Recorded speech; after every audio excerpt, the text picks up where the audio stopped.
New York is still technically accurate for. Weeby, you've done nothing wrong there. Yeah. Fine. Brooklyn is New York. That's true. A random coffee mug here. Yeah. Brooklyn is New York and New York. Got it. Which is why you could say New York, New York. You could say Kings County, New York. Think about it. You could say that. New York, or you could just say from Long Island. Okay. Here we go. All right, here we go.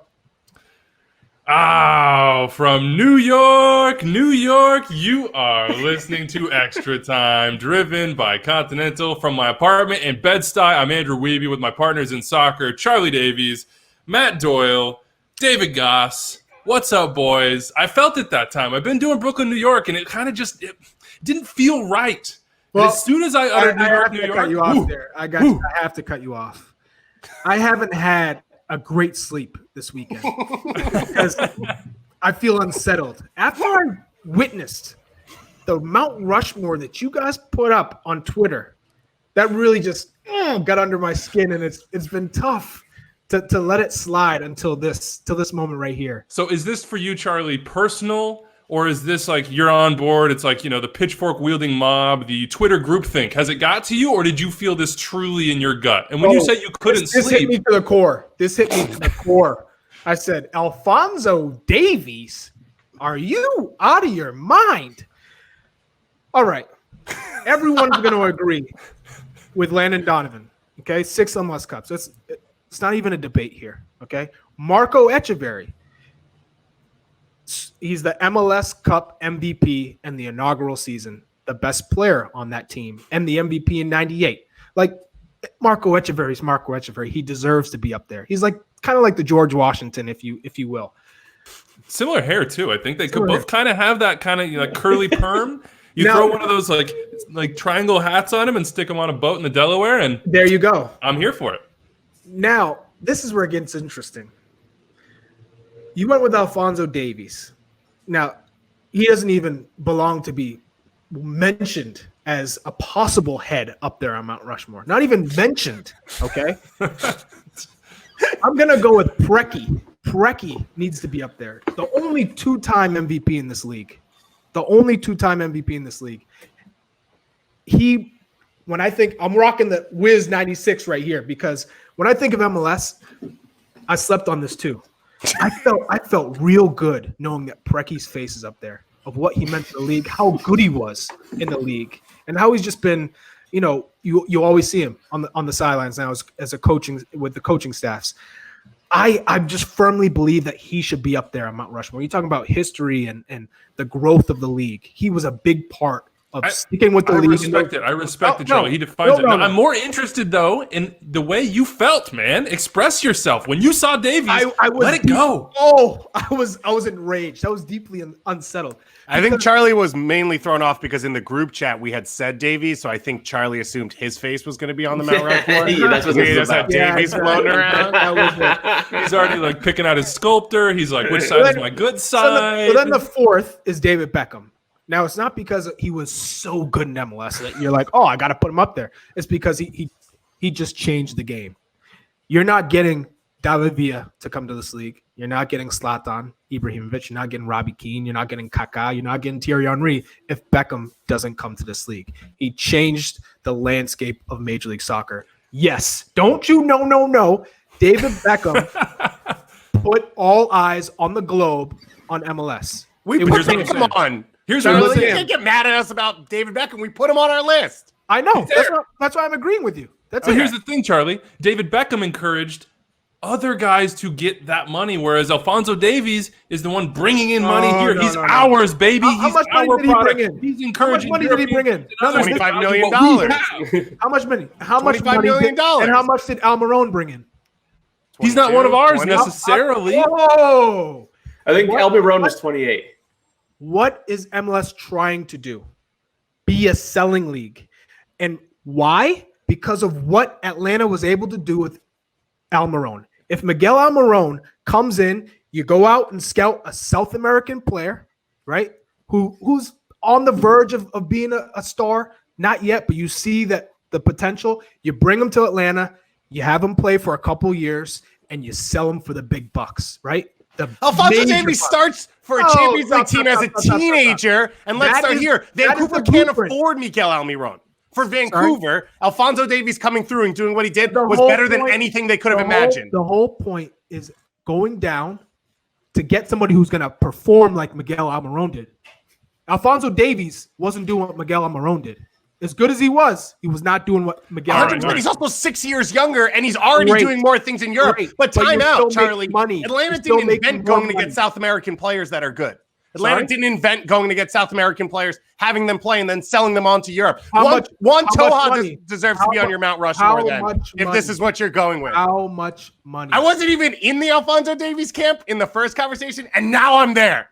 Quick maths, Charlie. Quick maths. $8 million for Almiron. They had to pay for the man, so then you got $28 million. It's down to 20. Flip side is MLS took a cut of that fee because that's the way it works. On Alphonso Davies, 0 cut. He's a man from your academy. He represents your city. That, Charlie, if Alphonso Davies won an MLS Cup and was hoisting that bad boy, that's fair. Hoisting an MVP, and I'd say, good job. You are right. Who is going to be the face of this league? You bring up Beckham. Nada. But you bring up Beckham. When you're in Europe, when you're talking to people around the world about MLS, Beckham was the face of what MLS was for a lot of years. In the next 3 years, easy. But for the next 15, it's going to be Alphonso Davies. He's going to be starting in Champions League finals, and everyone's going to say, that guy is what MLS can be. If you go to MLS, you can be that guy. So much 15 years from now. Because Europe is the key of soccer. The championship in England is the #1 league in the world. You have to have that respect. So you think a left back is going to garner that much attention that everyone's going to go, wow, MLS is the league? Because he already did. He destroyed Tottenham, and everyone was like, whoa, look at this guy. Stop it. He also may not be a left back by that point. Stop it. He's going to be a left back. Look, we can argue about this forever, but what the real point here is that I mourn. But you take Preki over Javinko. I mourn for Dakota. You take Preki over. And you know the one guy that really over Dero. You know what? Yeah, there's only 2 guys that really hurt not to be on Mount Rushmore, and that's Dwayne De Rosario. And the reason why I find it hard to put him up there is because he played for so many teams. If Dwayne De Rosario only played for San Jose and then Houston and that was it, I would say he's got to be up there. But because he was switched from San Jose to Houston, which he didn't have any, he couldn't do anything about that. But then Toronto and then DC and then back to Toronto. There's too many, and then New York, obviously the shortstop. Too many places for a player that is supposed to be iconic and legendary, right? You're not letting a guy like that leave. But he was more like a lone wolf. He could get the job done. I have an incredible amount of respect for Dwayne De Rosario because I was able to play with him at DC. But if you're moving too many places like that, you can't be up on Mount Rushmore. Mount Rushmore is about growth and development, preservation and tradition. De Rosario can't be there. But Jaime Moreno, that's another name. But because Echeverry's already on the mountain, it doesn't feel right putting him up there as well. But definitely worth it. Preki played for like every team in the Northern Hemisphere. In MLS. Not in MLS, though. He only played 2 teams in MLS. Stop it. Now, if it's 2 indoor teams, if it was just excellence, right? If it was just excellence, Preki would have a good case. But Preki wasn't influential. He was the only 2-time MVP. He had a couple of great moments for the U.S. national team. He won a bunch in MLS, but Preki didn't change the league. He was just a great player for 6-7 years. And then that was that.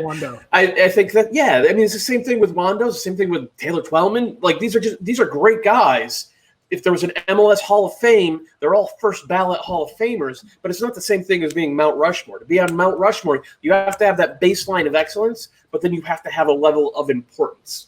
And I think they got it wrong with Alphonso Davies because it's important. Doyle wasn't on the episode. It's they. I argued pretty strenuously against Alphonso Davies. As a lawyer, you lost your case. You were 0 for 1 on the day. That's fair. I think my argument, which I will reiterate, is that there's a before and after David Beckham and how this league did business and how this league was perceived on a global scale, which changed the types of players they could get in and how much money they could make and then reinvest into the league itself. That's why there is a before and after Miguel Almiron for that as well. You're right, David. There was Juan Toja back in the day. There was Freddie Montero, and these guys were like the beta test versions of what Atlanta did with Miguel Almiron, but Atlanta went into the deep end, and they came out with a star that they sold for $30 million. It's changed. It changed, and it is still changing the way MLS does business, unlike anything that's happened in this league's history other than David Beckham, which is why Almiron should have been there. This is a great sports argument because the number on Miguel Almiron's price keeps changing, and good sports arguments, numbers are fluid. So what was it? It's like 28, 30? I don't care. Your point is completely correct, but look. Where was that on Thursday? Like I said, I'm more. No, your point is correct on the number. Here's the thing, though. I'll give Charlie this. Okay. He has set up one of the great cage matches in MLS history. If you put D-Row and Preki in a room and say you have to fight it out, whatever, 1v1 to be on Mount Rushmore, those are two of the players I think I've ever been around who feel slighted in every moment at all times, and it fuels them. I would love to see those two go after it, even at this age, to be like, one of you will be on Mount Rushmore. Whoever next the other one the most. I don't know if D-Row feels slighted. Are you kidding me? Still to this day, every time he's like, well, I did this, I did this. And you're like, okay. You don't remember this? The check writing? All the trades? Of course this dude feels... The fact that he wasn't a starter off the jump, the fact that his moves to Europe got pushed off, come on. Yeah, that one hurt. But the benefit of this scenario, Dave, is that we still get to put Alphonso Davies on there because neither of those two dudes are walking out of that room. Yeah, that's true. There's no... It's just like they're both going down. So we get Alphonso Davies. And Charlie, look, the point is, Davies changed the league, and I mourn for your mindset with Dakota and Reese, man. We want them to have the opportunities, all right? Next generation, build them from the ground up. I want your boys to be the next Alphonso Davies. That is not right, and you're disrespecting everybody who's put blood, sweat, and tears into this league by putting Alphonso Davies on Mount Rushmore of MLS because he did not earn to be up there. Did you get any texts about this? Did anybody reach out to you? Did anybody feel like when you weren't sleeping at night, was your phone filling up with messages? Yes. And they said, you need to straighten out your boys. You need to straighten out your boys. And that's what I'm doing right now because he doesn't even deserve to be mentioned for Mount Rushmore. I don't know. He's a $50 million left back. It doesn't matter. He didn't player have enough. Who is the first $50 million player ever produced them to stern in MLS. Like, that's a significant moment. He did not do enough. Mount Rushmore. He did not. We've won. He's Doyle a is back. Player. Doyle is back on our side. We win, baby. Yeah. Let us know what you think. He didn't do enough to be on the mountain. Well, wait, Charlie, here's the lesson. If you don't want something stupid to happen on this show, you got to make sure you're on the episode. I learned that myself this past week when I finally saw the brackets and realized that you morons had chosen 2015 Red Bulls as the best Red Bull MetroStar team of all time over the 2018 Red Bulls. 2015 Red Bulls won the Supporters Shield. So did 2018. 2015 Red Bulls did it on 60 points. 2018 Red Bulls literally set a new league points record with 71 points.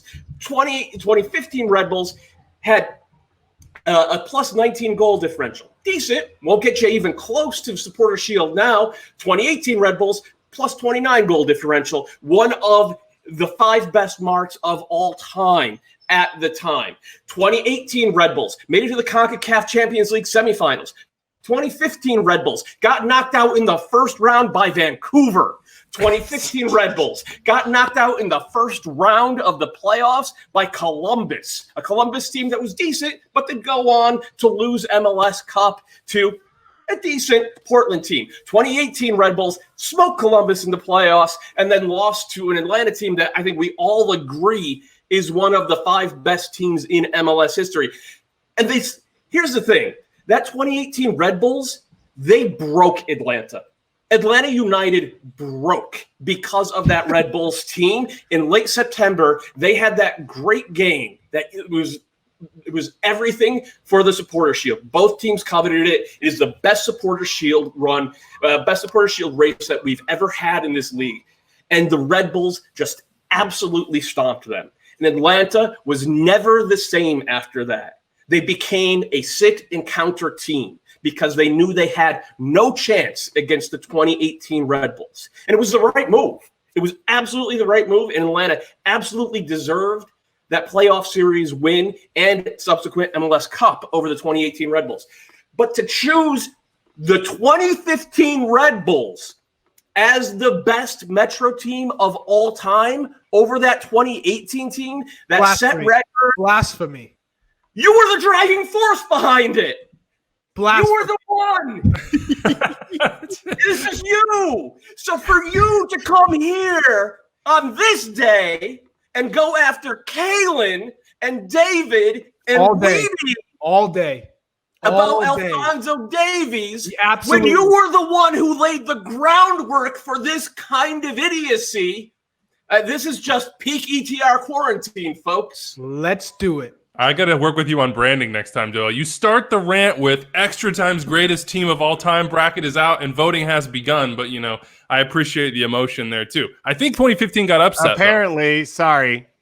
Anders wants to set the record straight. Me and him have been talking on the side. I've never listened to an episode of ETR in my life, so I don't know what happened. He says that I led the charge and Charlie came in support, and Charlie led it. I do not remember the episode. I would argue I wasn't even on the episode, but I just have to take a little heat off Charlie, but I still think it's Charlie's fault. So All right, here we go. Let's get into. Has everybody aired all their grievances? Yeah, I was gonna say, does anyone else have any psych? I'm pretty upset about season 1 of Instant Hotel, but I don't know that this is the place and time for it. We've got some mail about who would win in a fight between a taco and a grilled cheese sandwich. If we want to argue about that, but we don't need to because tacos stomp grilled cheese sandwiches into the ground. Grilled cheese are strong, dude. Yeah, dude, grilled cheese are strong. You put on rye with a little Gruyere. You put tacos are stronger. Get out of here. Tacos are strong. Well, I mean, the real winner is going to be a bacon, egg, and cheese on a Kaiser roll because that's New York. That's how we do it. All right, fine. Dega! Look, let's get to the Extra Time's greatest team of all time bracket. We've got our first results. We had two different regions go to battle. I think it was the Continental Tire region. Shout out to Continental Tires for making sure that Extra Time continues on forever and ever and ever, we hope. And I think the other one was the TAM region, if I remember correctly. You can vote in these things. It was Sunday into today, so thank you to everybody who voted. FC Dallas, I believe, got a win over 2007 Houston Dynamo based on basically the club retweet and all the fans flooding in. So that's 1 of 5 votes. We get the other 4 votes, so we'll decide who moves on today, and we'll have more votes on the other side of the bracket come Wednesday into Thursday. So look out for that. There are 32 teams. You know how we got to them. 24 from each club, 1 represented per club, and then 8 at-large bids. Before we jump into this, how are we going to decide? How are you going to base your votes? As we look at, for instance, NYCFC against 2000 NYCFC against 2001 Miami, or 2010 RSL against 2012 San Jose and the Goonies. Dave, how are you doing this? Mentally, how are you working through it? Yeah, so I think my first criteria is which team was more effective in their error, more dominant, changed the game, whatever it is they did. That's my number 1. And into number 2, if that isn't an obvious difference, is then head-to-head. Which team, those two teams actually playing each other, the different factors that they had, how they would match up. And then if those 2 are not enough, number 3, if I don't care enough, is whatever Doyle won't flame me for, because if I say something and I don't feel strongly and Doyle comes at me at 150 miles per hour, I can't have enough to deflect it, so I just follow his wake. So those are my 3 main criteria. So for example, for NYCFC Miami, it is which one changed the game and was more dominant. Then it would go to them matching up on the field, and then we go to whatever Doyle says. But I think the first one goes to Miami in that conversation. All right, let's start from the top, because we have to set winners here. That's our responsibility as we attempt to name the greatest MLS team of all time. Like 2017, Toronto FC was a 1 seed. They faced off against either 2019 Cincinnati or 2012 Houston as playing game, and this was a 91% vote from the fans for Toronto FC. I think it should have been 99, but somebody was pulling our leg here. There's like 9% of people that just wanted to It's just Kalen Carr. It's just Kalen voting over and over again. Or Montreal fans. Fair. So Toronto FC moves on. I think I can award the winner there. But that brings us to a 4 seed, 2019 NYCFC, who won nothing against 2001 Miami, who were the Supporter Shield winners. So I don't know how they were the 5 seed here. But Miami, 52% from the fans to 48% from 2019 NYCFC. Doyle, do you agree with the vote? Does Miami move on here? Miami should move on. Yeah, I mean, no disrespect to NYCFC, who were a great team last year. I think 64 points. But Miami, one of the few teams in league history to average more than 2 points per game. Their goal differential plus 21 in just 26 games. Because remember, that season was cut short by 9/11, and they lost in the playoffs. But they lost to the first Landon Donovan championship team, and you don't go against Landon Donovan in the playoffs, folks. So it like that team. Not only all that, but they played the most gorgeous soccer I think I've seen in this league up until last year's LAFC team. So just on an entertainment factor, I'm absolutely going to vote for Miami Fusion. Anybody have 2019? No, I was going to say, to follow up Doyle, over 2 points per game. NYCFC was 1.8. It's hard for NYCFC because they're actually one of the top 10 point earners of all time in that season. But 57 goals for Miami that year, which is 6 less than NYCFC playing 8 less games. Yeah, fewer. But that is, yeah, I'll take whatever I want. Doyle, I'm on your side. Don't burn me on this one. Right. Just have to come later. You said you were just going to agree with him. Yeah. So I'm with Doyle on that one as well. Plus Preki. Oh, so and I still stand by the 2015 Red Bull New York, by the way.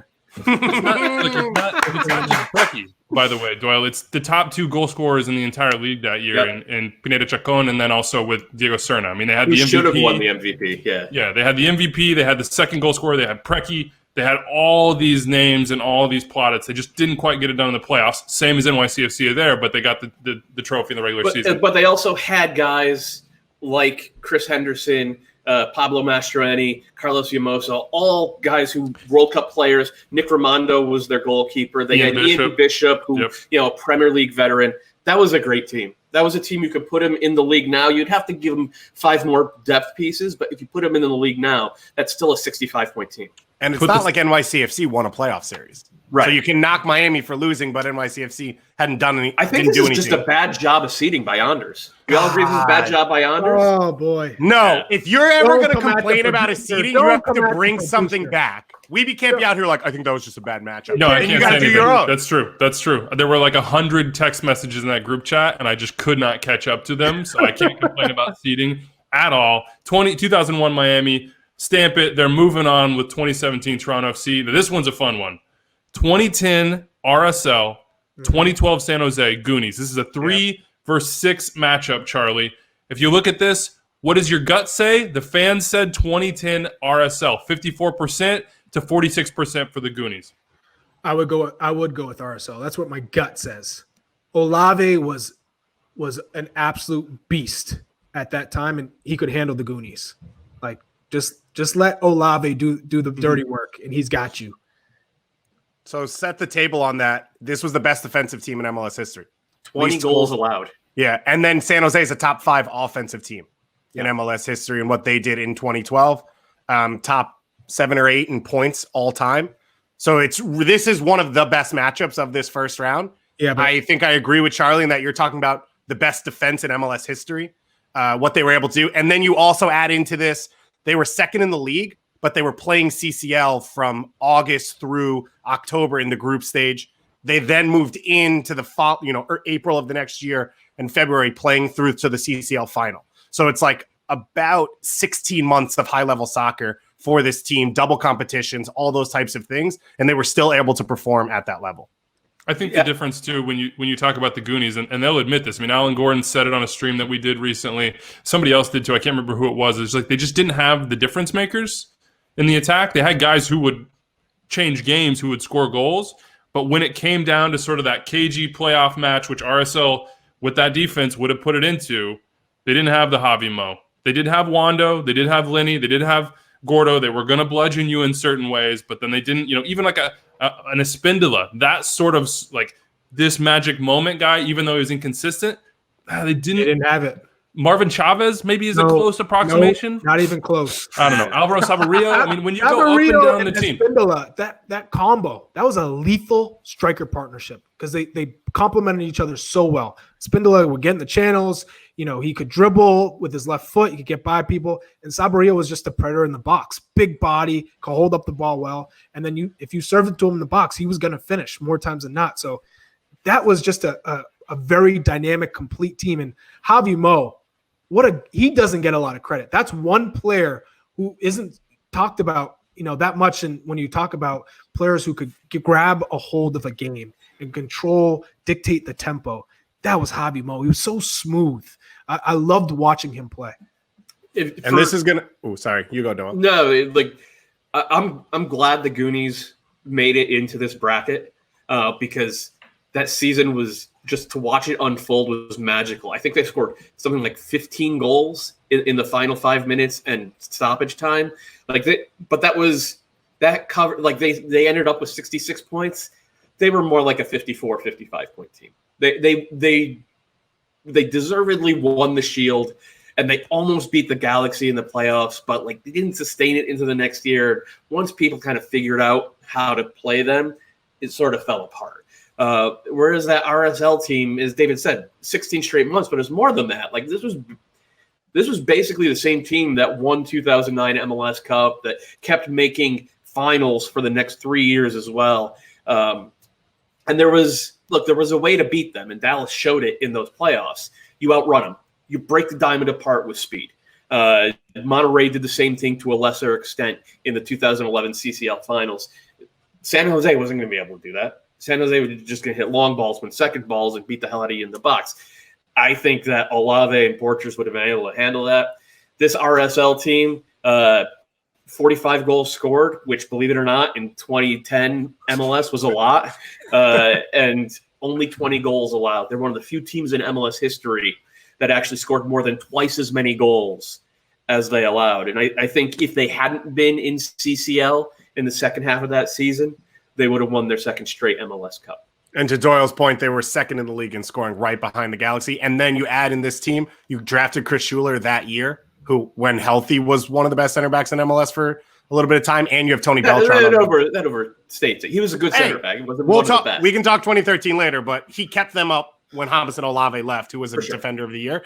And you have Tony Beltran on the bench as well. So you've got depth, you've got top-end quality, you've got winning in knockout competitions, you've got winning in regular seasons. So that we was unanimous? A strong RSL squad, that 2010. Yeah, look, I think the seating on this one, spot on, boys. Well done. 3-6. The fans got it right. Don't suck up. No one wants to hear it. It's kind of unbecoming of you. That's fine. That's the last time you'll get a compliment from me. 2010 RSL. Moving right along so far. What we have chalk so far? No, we have the 5 and 2001 Miami going on. So let's move to the 2 seed, 7 seed. And I was wrong. I thought 2015 Red Bulls got knocked off, but people did not respect 2016 Colorado Rapids. 77% in this matchup for the 2015 Shield winning Red Bulls. Only 23%.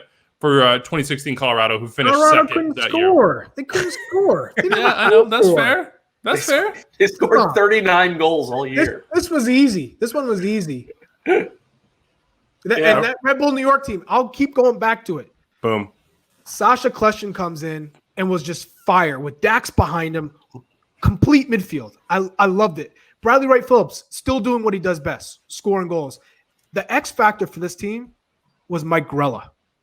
He came into his own with New York. And I've always thought Mike Grella, I've played with him growing up from 15 up, with Eastern Regionals, ODP 1, and just seeing how he's always had skill, always had the ability to pull off these trick plays, but it never really amounted to anything. In MLS, that year it did for him. And he was able to add that creativity, being able to think outside the box, bring something new to that team with that high press that they had, phenomenal. So that for me is why that 2015 team is better than the 2018 team, because you had the veterans, the savvy because your friends were on the team. Because your friends were on the team. They were still like in their prime. I'm gonna take that team all day. Sasha Kleshin and Dax will be with me. They'll be behind me saying, "You're right." Like that team was better. The team that they were on. Even Bradley Wright will tell you that 2015 team was better. I love that. I was on the field. I've seen them. I love that 2015 team. They were a great team. They had the lowest points total of any of the last 7 Supporter Shield winners. They didn't do anything in the playoffs. They didn't do anything in CCL. No New York team's done Wait, anything. nothing. They went to the Eastern Conference Finals. Like New York's. No, I thought they lost in the first round against Columbus. No, wasn't Columbus versus Columbus was the Montreal? Eastern Conference. Yeah, no, Eastern Conference final. Yeah, it was I reversed it. That's right. They had that 2-0 aggregate win over DC. Yeah. Dak scored. Okay, yeah, Dak scored the winner in that one. Yeah. Oh, okay. They both made it. They both made it to the Eastern Conference. Come on. So they both made it to the Eastern Conference Finals. One team. Look, we shouldn't be arguing about this. We all agree that 2015 Red Bulls are better than 2016 Colorado. Yes. Yeah. Yep. The rant has happened. Let's just put the stamp on it. 2015 Red Bulls moving on. So we have one upset, quote unquote, 2001 Miami. Hard to call that an upset in this bracket because ultimately they were the Shield winners in 2001. Let's move it on down. 2014 LA Galaxy, the final of those championships there for them. And then you have 2019 Minnesota, who get run over, according to the fans. 12% for Minnesota, 88% for the LA Galaxy. Dominated. I mean, do we have anything to talk about on this one? I don't think so. Give it to the Galaxy, move them on. Maybe they'll have a tougher test in the second round because, according to the fans, they're going to take on 2016 FC Dallas. That's Mauro Diaz, that's Fabian Castillo, that is Speed Kills, who, according to the vote, 61% for them, 39% for the 2007 Houston Dynamo MLS Cup winners. Anders notes here that the vote swung back and forth, and then FC Dallas retweeted it, and that gave them the final push. So there's one vote. Do we agree with the fans? Do your votes go to 2016 FC Dallas? Because I don't think mine does. I think I'm going 2007 Houston Dynamo. Why? It's, first of all, the championship pedigree. They got it done. I think just from a sort of like quote unquote gamer perspective and also just legends within the squad, they had more of them than did that FC Dallas team. I think Mauro was extremely special. We've heard your rants about that, Doyle. Fabian Castillo was probably the hardest 1v1 matchup in the league in that time. But I think top to bottom, the Houston Dynamo roster at that time, if you put these two teams on the field, would look at this matchup, and it wouldn't be easy, but I think they would trust themselves to grind it out, and they had just as many difference makers. They'd rough you up. They would be hitting Mauro Diaz. They'd be crushing Fabian Castillo. They had those vets. They played the game. Like they would just try and out-muscle you. It was a physical team. They did have those game changers. You know, Rico Clark in the midfield just banging everybody. Brad Davis, dangerous on set piece. And you have Brian Ching. Just serve the ball up to him. Do we consider Rico Clark to be a part of this? Because he wasn't a part of that MLS Cup run in 2007. But he is still on the team, and he did play a stretch of that season. And that also goes to depth. A player of that quality to not be there. They still had Mulrooney, yeah. No, I mean, honestly, I think that this 2016 Dallas team gets overlooked because they won the double. They won the Supporter Shield, and they won U.S. Open Cup. And that's an amazing accomplishment. Then they lost their best player, and they still almost beat the Sounders in the playoffs. Win out on penalties, was it? I'm misremembering the playoff run. But anyway, I think I do feel like the Dallas team is better, but I think if it came down to an elimination game, my money would be on that Houston team. I'm in the same boat. That is probably the toughest one for me to pick between. Yeah, I would agree. I think you look at two teams that are similar in terms of what they did against their competition, although for Houston, they were one of the best defensive teams of all time. Their points per game is barely below what Dallas's was, even though Dallas won the Shield. And then you add that Houston wins MLS Cup. And part of that is when you going through the criteria, okay, you put the two on the field. This is a Houston team that I don't know, dominates with the way they play and dictates what other teams do. But if you put them on a field with anyone, they'll figure out ways to win, right? Yeah. And you've got that top end quality and D-Row and all of that. Either. Dallas didn't have like a great striker. So yeah. I mean, if they had a great striker, if they had Charlie Davies 2011, drawn PKs, PK goals, let's go. That's a 65, 70 point team. There you go. But no, I honestly think this is like no disrespect to Dallas because that was a great team and they did deserve their trophies. That Houston team, that was the last of that great dynasty. They just knew how to get it done. I mean, this Houston team had a plus 20 goal differential. Yeah. Like that is something else. And they didn't even win Shield and they go on to win MLS Cup. So Who finished first in the West that year? Anybody know? Chivas USA. Chivas USA, baby. We got another Preki reference in for you. How many can we do?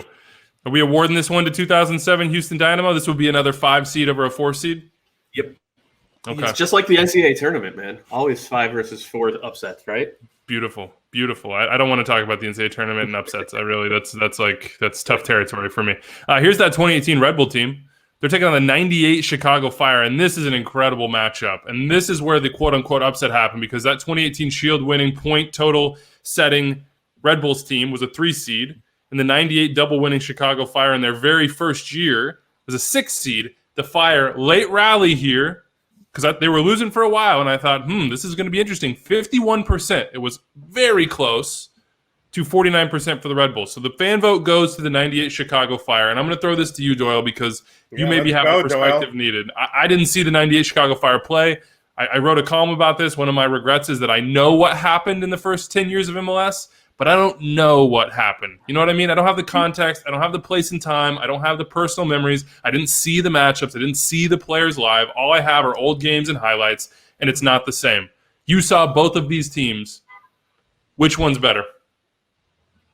The Red Bulls, that Red Bulls team, and I respect everything that Charlie was saying about that 2015 team. That 2018 team was better, and it's not just because of the talent, though. In central defense they were better, at left back they were better, at right back they were better.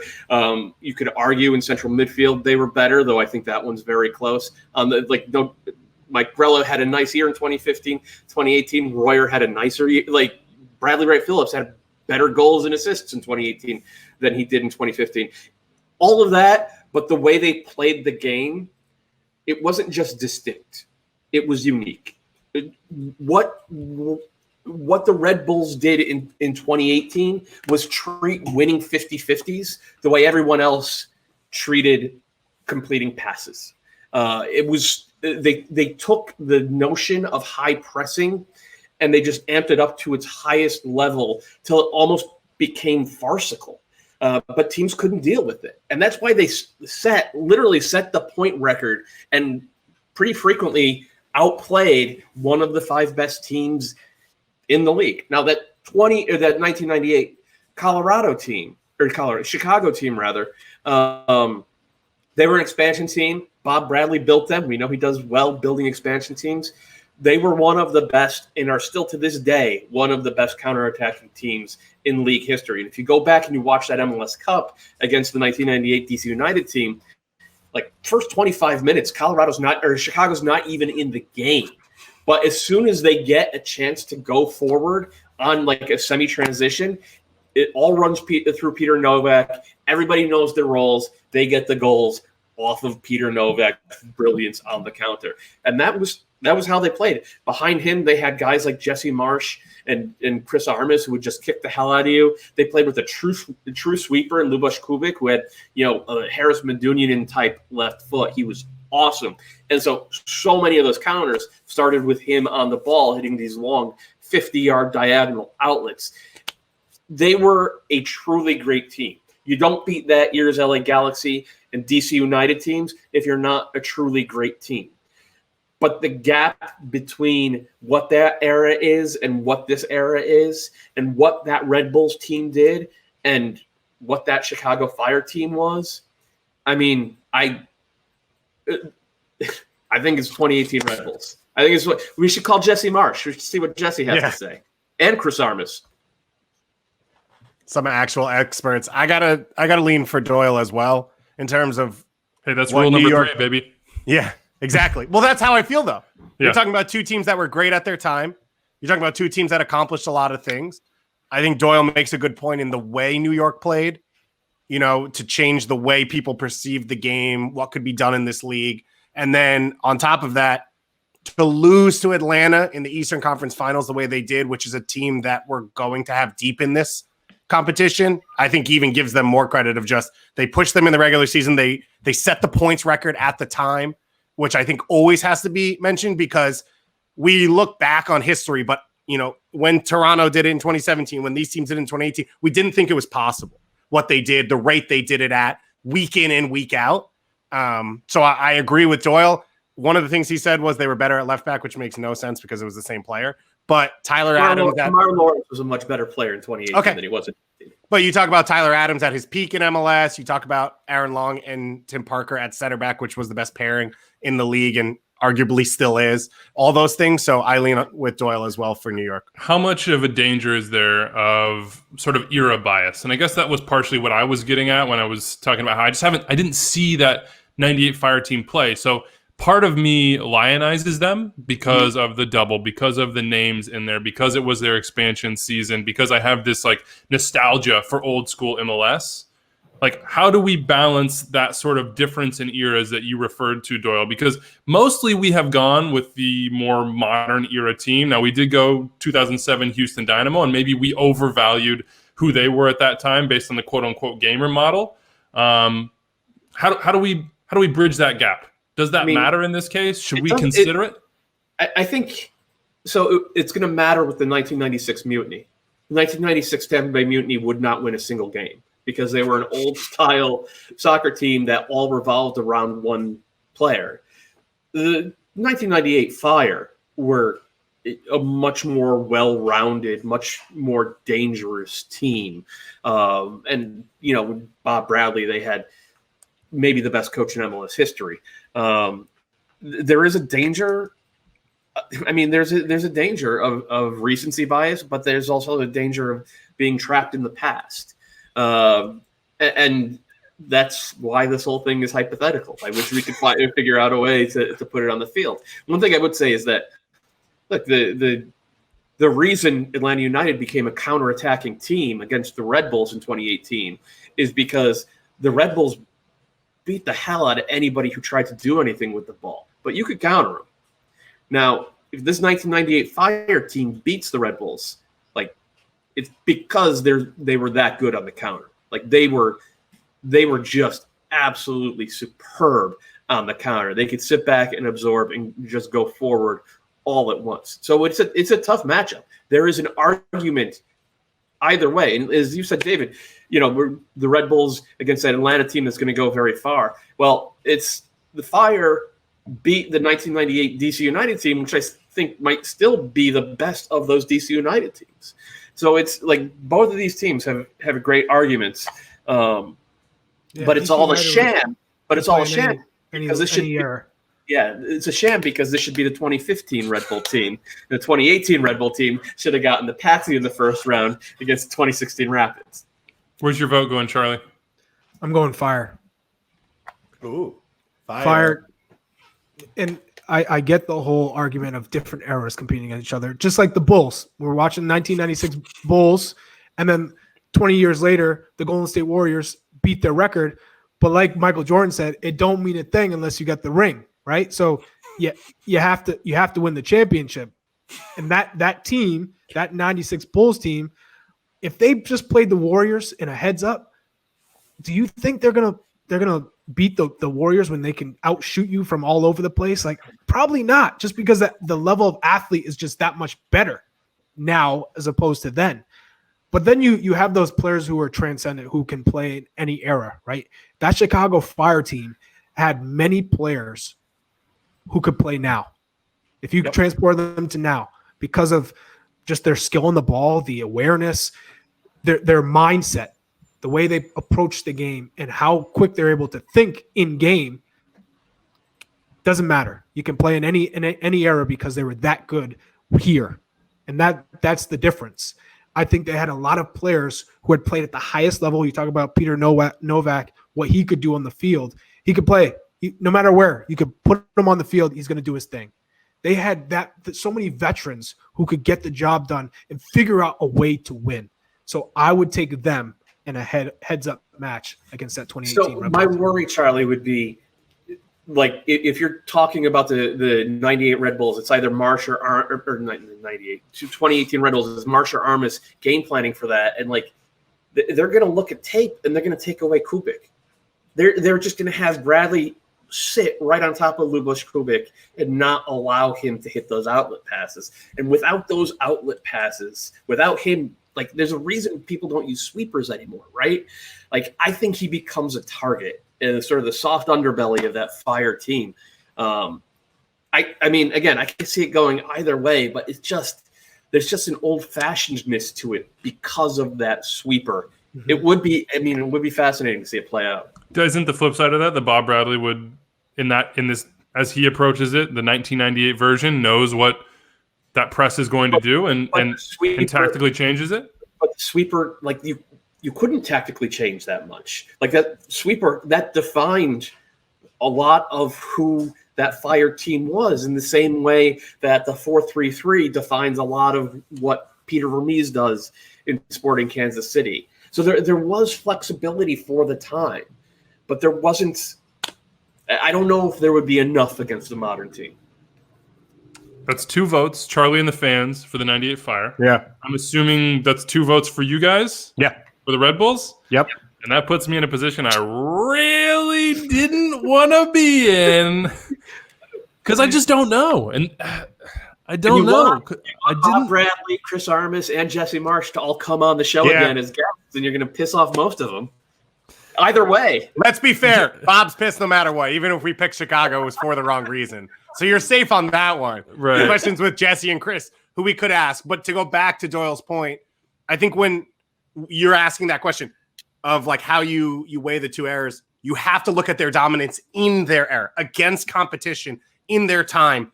The New York Red Bulls set a points record above a team that is considered one of the best in MLS history, when Chicago, being a great team, didn't even win the Shield their year. So what Charlie's argument was, which I think is correct, goes into the playoff model even more of you trust Chicago on the field in a one-on-one game because of what they could do, reacting to the other team.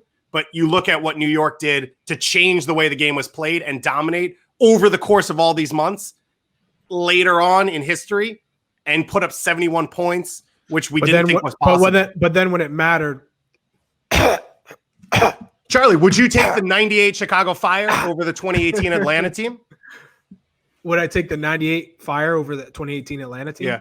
No chance. So then they're the same scenario. Then if they get into the playoffs, because they're the same scenario as New York. They didn't win. They didn't win the cup. But if we're talking about New York didn't win the cup. I get your argument about 2018 Red Bulls changing the game, changing the approach, ushering something new into MLS. But they had years to build into that. That was a project that came to fruition. The Fire didn't have years to build into that. And what they did in some ways changed the league as well, because it meant that you could come in, and if you built your roster the right way, now maybe this speaks to the relative strength of MLS and the other teams and projects and rosters at the time, but in year 1, they were able to come in and win a double. They did something unprecedented. No other team has ever done that. In many similar ways, it is another part of history that doesn't have a match. And I'm just wasting time here because I don't have a good answer. While you're thinking, I'll say this. Expansion was different back then. They didn't have the restrictions that teams from 2008 through 2016 had in terms of having to take players from expansion draft, blah, blah, blah, blah, blah. And on top of that, if you're going to say they changed the way teams did it, 96 was an expansion year for everyone. Yeah. And DC and LA put together the teams that they had. And DC continued to be that good for 4 more years after that. So I would slight that a little bit in terms of just the expansion argument being like, yeah, they hit the ground running in year 1. I don't know that it's as strong as saying a team in 2020 comes in as an expansion team and is the best team in MLS. You got to make a vote at some point, Weebs. You're going to be wrong either way. Yeah, that's fair. My advice would be never side with Charlie because you don't want to end up on that end of history.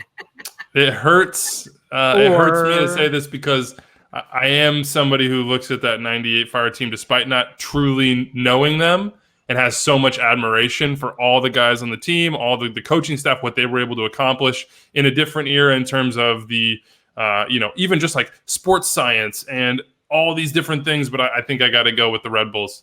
I think that regular season, that level of consistency, that sort of like collective game-changing ability, because they just punched people in the mouth repeatedly and drove them into the ground. I don't feel good about it, Charlie. I know that you're upset with me. I know that you're frustrated. I know that you may never let this go after the whole Mount Rushmore thing. We just start getting no responses. Ultimately, this is my own bias because I just didn't see the '98 Fire team. I just didn't see them play, so I can't imagine what I can't imagine them.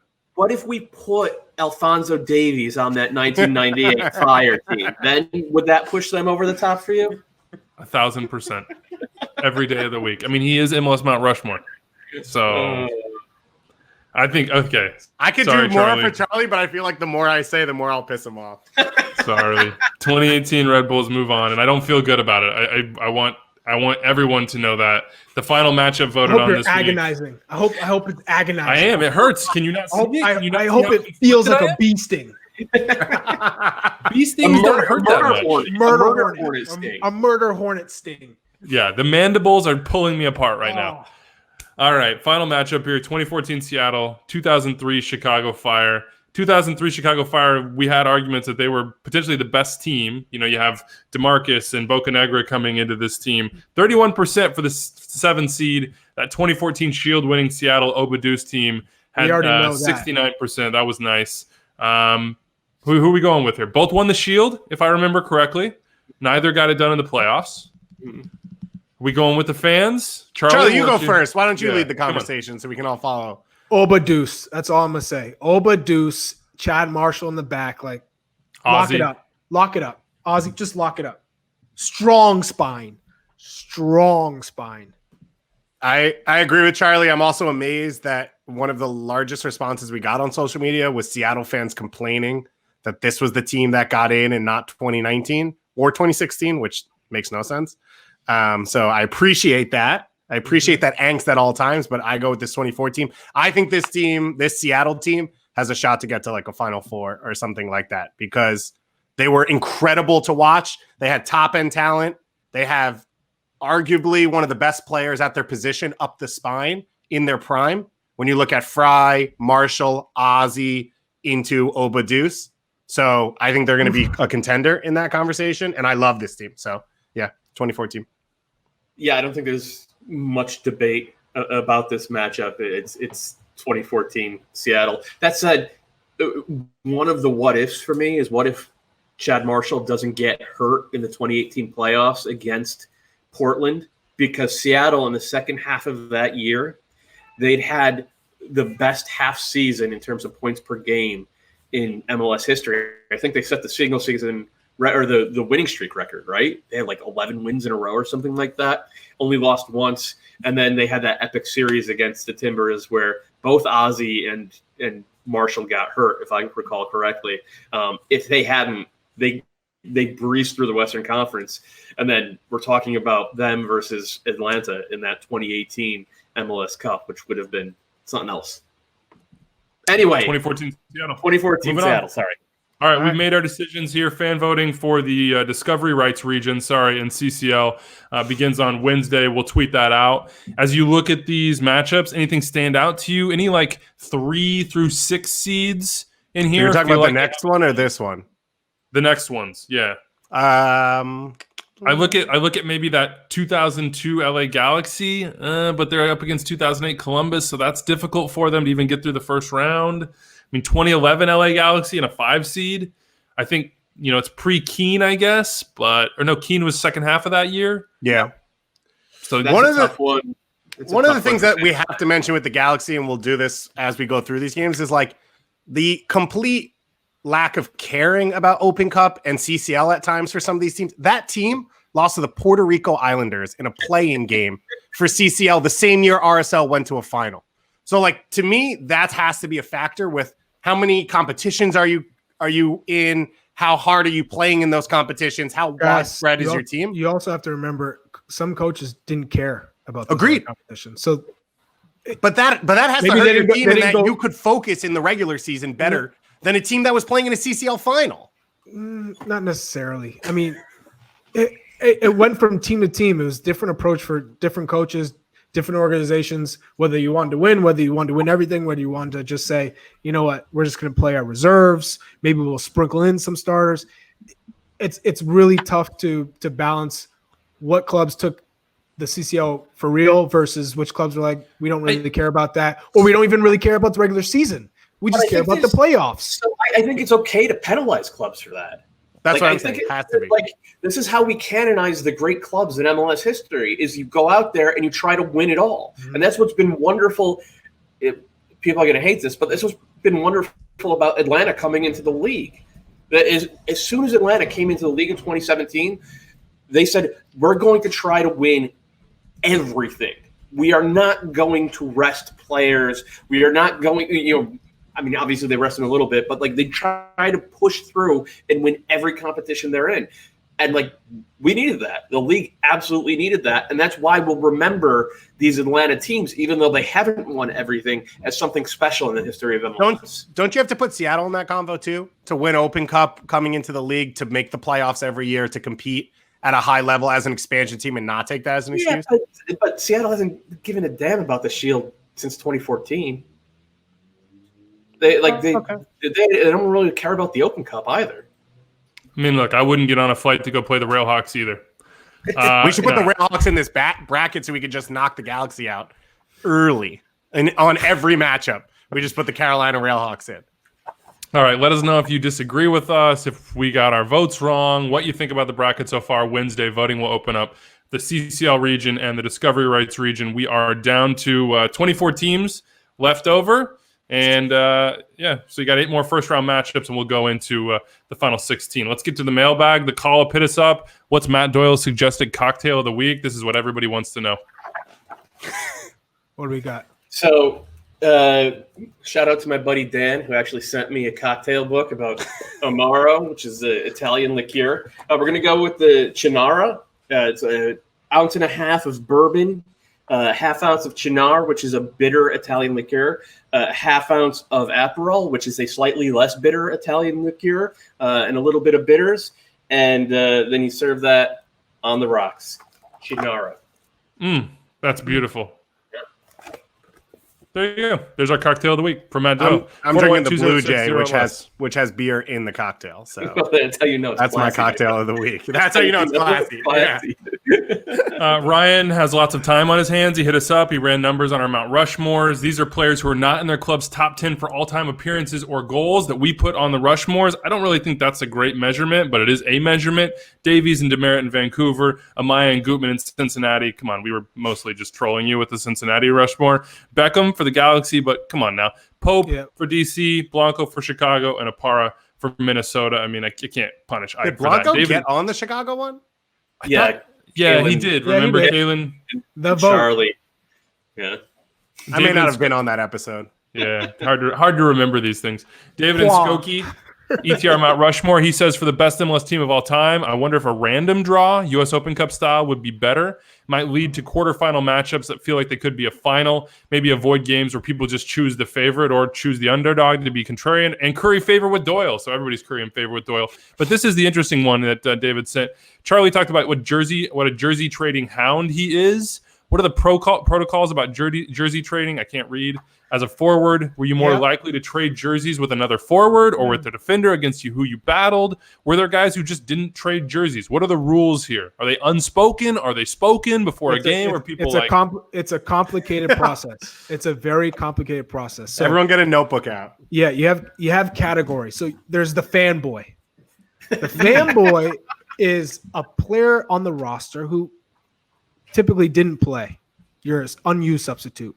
And you rush off the bench to go hunt for the most popular jersey, a popular player on the field. Are you taking a dig at London Woodbury here because he got that Thierry Henry jersey when you wanted it? It was Drogba. Yeah, he got Drogba, but he was playing, so you can't really fault him. If you're the fanboy, do you take off your warm-up top so the guy's like, did he play? Did he not play? Do you throw some water on your head so you look sweaty, or do you could, but you're typically, you don't got the warm-up top on. You top that off. You just got your jersey. You run up to him. You say, "Hey, can we switch jerseys? Can we swap?" Do you swap to him, knowing that he's probably going to throw it in the trash on the way out, or you do it? Yeah, you offer it. I never did that. I never traded a jersey if I was on the bench, whether I didn't play or international games I didn't play, I'm not going to ask for a jersey. But if you subbed out, you would still trade. Yeah, if I subbed, yeah. But if I didn't play, I was never trading a jersey. I was like, I didn't earn it. I'm not going up to somebody and asking. Okay, we got the fanboy. What are the other categories? The other category is respect. You're on the field. You're battling against the player that you have to go up against. If I'm a striker, I'm battling these center backs. After the game ends, you're like, man, I hated you during the game, but I respected the way you played. I respect the way you approached the game. It was a real challenge. I'm going to remember you and your performance. Like, let's trade jerseys. Like, I enjoyed that. That's what. Can you give us some examples there? Yes. Olave. We battled like just elbows and I had cuts all over my legs, and it was like I was sore after the game. And he looked at me, I looked at him, and I said, yeah, respect, bro. Let's do it. And we traded. Drew Moore, when he was with Colorado Rapids, another guy, battled. We battled in college. I looked at him, I said, yeah, let's trade jerseys, and same thing. So those were two guys that when I look back to, like, man, we battled and I appreciated like swapping jerseys. That definitely sticks out in my mind.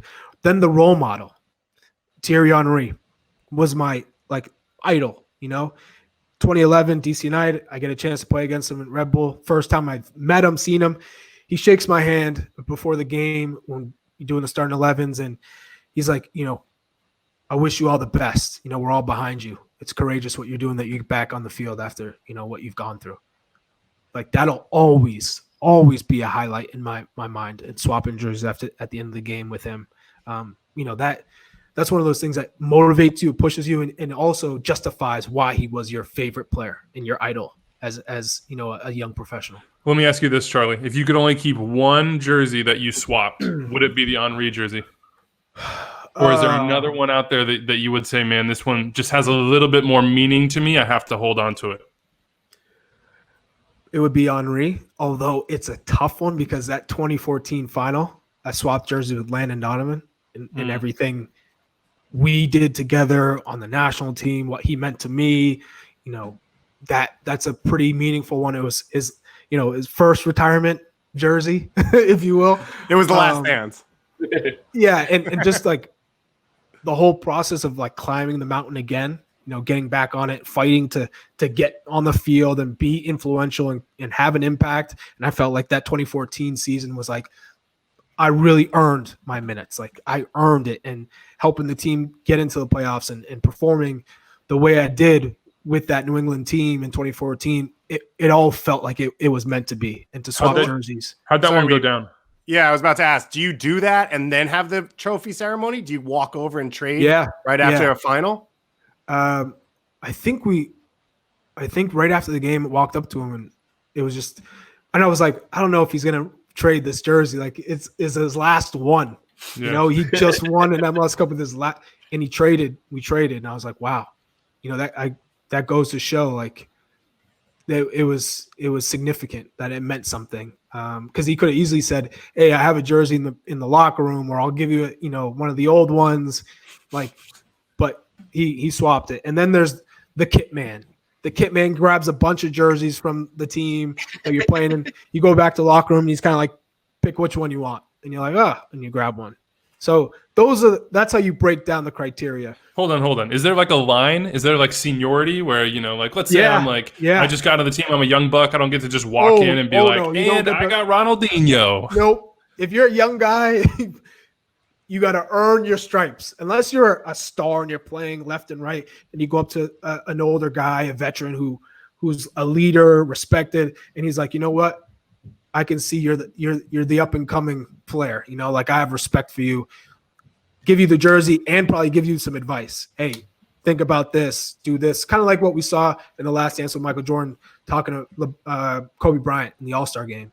Like, I'll help you. Hit me up. Here's my number. Whatever you need in the future, you need some advice, hit me up, and I'll gladly help you out. What's the breakdown, club versus international? What percentage of games are you doing a trade? I did every one. You traded every game you played? Mostly, yeah. Every international. Club and international? Yeah, both. Mostly international club. Every game, there's different circumstances. You lose a game, it's in a horrible way, or you had a horrible game. You're not looking to trade jerseys, So you just go back to the locker room. Then there's the games that were good. Maybe it was a draw, but then you have a friend on the other team. That's the other category. A friend, a close friend. I'm playing against Alejandro Doyle, one of my best friends. Playing against Maurice Adu. I'm playing against some of your closest friends. Clint Dempsey. You're swapping jerseys. Or you have friends who play on club teams, like Stu Holden was playing at Bolton. I was playing in France at Sochaux. We meet up. I go visit him. We swap jerseys. Just, here's a jersey. I signed it for you. He signs one for me. We swap. Gooch played at Milan. He gave me his jersey. I gave him my French jersey. So you have those occasions as well where friends meet up and you swap jerseys. How many do you have right now? Hold on. I have a lot. I have a lot of jerseys. I have a lot. You have a wine cellar of jerseys to keep them. Yeah, I do have. I do. Keep it 45 my degrees. My top two, Kaká and Henry of players that I've traded with in MLS. Those are my top two. If the U.S. Soccer Hall of Fame asked for the Donovan jersey from 2014, you give it on loan? Like, what do you have? I'd say it's untouchable. It's an untouchable.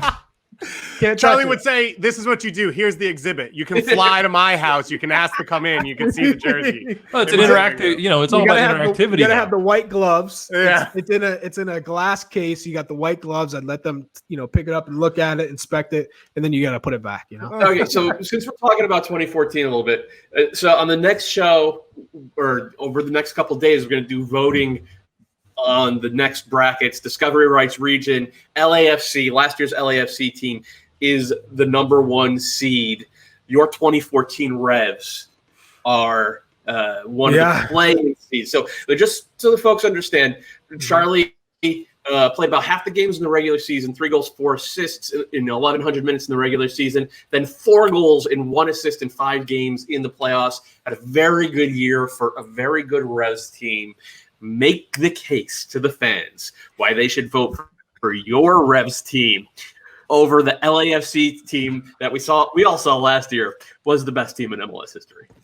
We had a great game plan because we could counter teams, and that's what we would do with this LAFC team. You sit back, you try and make them break you down. You don't give them space. Carlos Vela is a player that will break you down, and we'd have Jermaine Jones. We'd say, Jermaine, your goal is just to disrupt Carlos Vela. He's gonna check in. He's gonna try and turn people. Just be a beast. Just frustrate him. And then the other guys on the outside wings, I'm not too worried about them. If they don't have space in behind, I'm not too worried about them causing problems for us. Lee Win, one of the best players in that year at holding the ball and creating for us. So we could play him in a ball in a tough situation. He could get out of it because he was that good.